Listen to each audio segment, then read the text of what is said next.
Hello guys, in this video I'm going to show you how to turn off animations in the Duolingo app.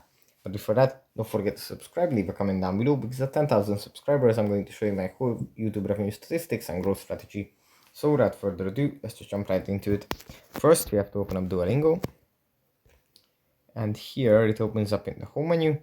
From here we just go into the profile menu, tap on the cog icon, then tap on preferences, and then tap on animations.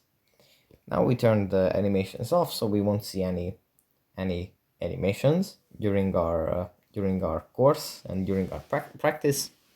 But if we want to turn it back on, we can just tap on the toggle button again to have it turned on. And yeah, that's basically how you do it. That's pretty much it for this video. Hope it was helpful for you guys, and I'll see you in the next one. Bye.